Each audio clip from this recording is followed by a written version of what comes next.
I decided that I want to retire early.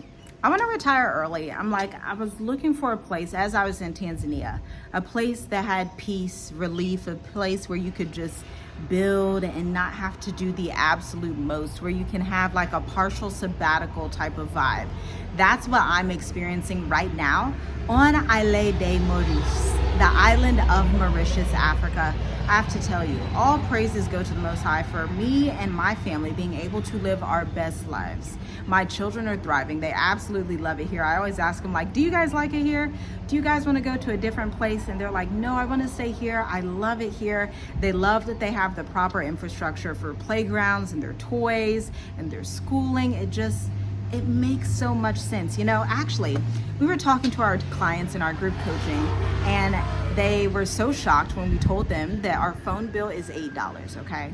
And the States, our phone bills were like $75, and in Tanzania, our phone bills were about $200 to $300 because we use a lot of internet. We are digital nomads after all. We run online enterprises, as you know. That's why you're watching this video, because I'm online filming it to you right now, and it's so beneficial to be in a place where you have affordable quality infrastructure. You can't beat that in these end times. And so if you're someone that's like, man, I want to retire in what Mauritius calls the silver economy. Now, I did not make up this term.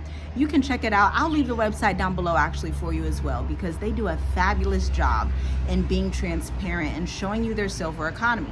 Now, the premium digital nomad visa that we are on, that residency qualifies as the silver retirement economy. And so you may think it's clickbait for me to say that I retired early, but it's actually that's what they call the silver economy out here in Mauritius.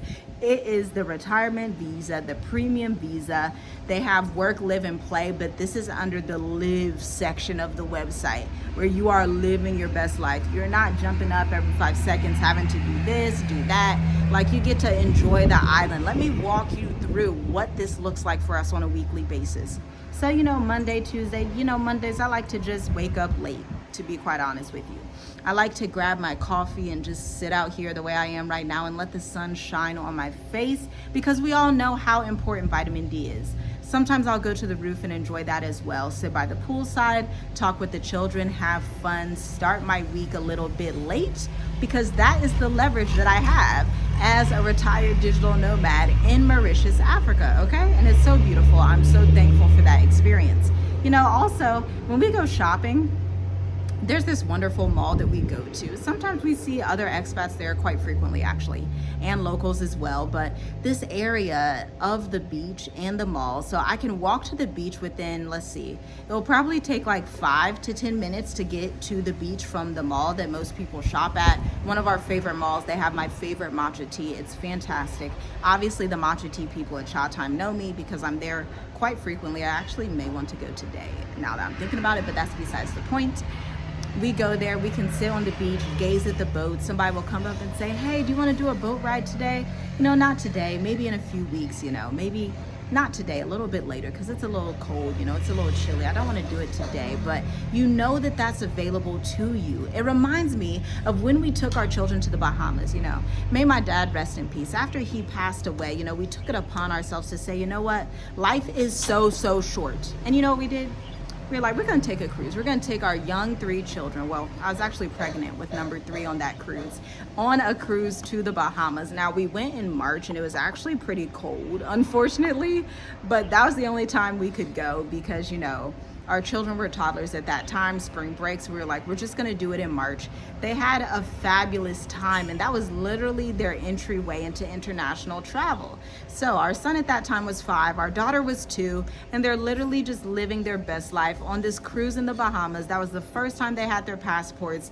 And I think that experience really opened them up to traveling Africa and traveling the world and being like, oh, this is good. I'm used to this. Because if you're unaware, the way that children's minds are, they're so impacted before age 7. So basically, ages 1 to 7, your child, your niece, your nephew, your grandchildren, their brains are mostly made up during years 1 through 7, meaning their experiences, the way they are parented, the way they're raised, where they're raised, what they see, what they do, how stressed they are. All of these things factor into what their personalities will be like, okay? So I wanted to give that context into why it was so easy for us to transition into a lifestyle like this, because travel is not something that was brand new to us. And honestly, when I think about it, even my aunt, she's of retirement age, and she's been living outside of America for actually longer than me on my mother's side, my aunt. I see her photos. Sometimes she'd be in Costa Rica, sometimes she's in Jamaica, island hopping. You know, she's taking some pictures of the mountains. And I was just like, go auntie, go live your best life, okay? Because growing up, we were 2 families on the block. Again, I grew up in a Jewish neighborhood, very, very few black people. And if black people were there, none were homeowners. We were the only 2 homeowners on our street, and we happened to be cousins in the same family. I told you that's my auntie, all of that good stuff. And I just feel like, man, I think that's fabulous, because the way that we grew up and the way that you have to work hard in those societies, you deserve in your old age. That's how I feel like for her. Especially if she would watch this video, like, you deserve in your mature golden years, I feel like, to relax, and not in a nursing home. I feel like you enjoy relaxing on an island or something like that, you know? And this is something that's so close to my heart, because again, my dad passed away of a heart attack after he had 2 strokes at age 53. So for other people, this may seem like, oh, I kind of like Africa, or, oh, I could kind of, for me, this is life and death. I am 100,000,000,000% unwilling. I'll let you know, right? I am 1,000,000% unwilling to self-sacrifice myself for any corporation. It may be a slow death, but it's still a death nonetheless. You know, in your 50s, you know, you should be retiring. I mean, Mauritius, literally by the time you turn age 50, lets you retire. And so you should be retiring at that point. That doesn't mean you sit around and do nothing, but maybe you do arts and crafts. Maybe you walk on the beach and pick up stuff, or you pick up shells, or play with your grandchildren, or find some new grandchildren, because there are plenty of children all around Mauritius.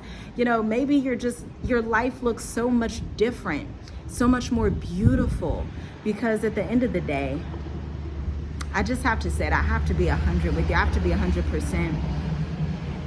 I'm not a fan of hustle, hustle, hustle, grind, grind, grind culture. I'm not. That's why I don't live in the West, and never will ever again in my life. Never. I will never live in the worst society on earth for your health, okay? I'll never do it, because I saw my dad hustle, hustle, grind, grind, grind. And he did his thing. He did good. He did excellent, okay? But at the end of the day, it did cost him his life. So I want to ask you, are you willing to have a slow death for what corporate America can give you? Or are you willing to decide to choose life and have a longer life if you choose the ancient path in the most simple way possible? That's my question to you.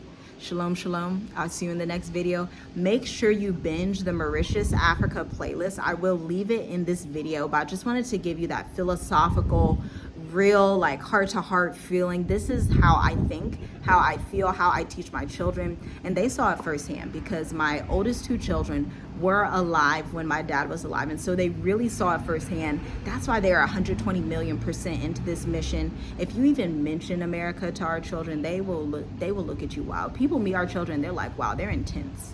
And it's like, yeah, we're in an intense world. This is life or death for people here. And again, it's a slow death, but death nonetheless. Shalom, shalom. Choose life and live. Seek the ancient path. Have a lower cost of living. I'll leave you with this. Here's my PS, okay? My email marketer brain going now for the PS. Here's the PS for you. My husband and I, we looked at our finances yesterday, and we were so happy and relieved to see. It's so beautiful. Praise Yah. Our rent takes up a whopping 25% of our income. Total income. 25%. So yeah, no, there's not one being on this planet Earth that can tell me that America or the UK or Canada is the best place to be, because I'm telling you right now, I am living my dream life. I am living it to the fullness, and we are touched and graced by the blood, the grace, the loving kindness of the Most High. His mercies, they are new every morning, and they are splendid, beautiful, immaculate. So I'll leave you with that. Shalom, shalom. I'll see you in the next video.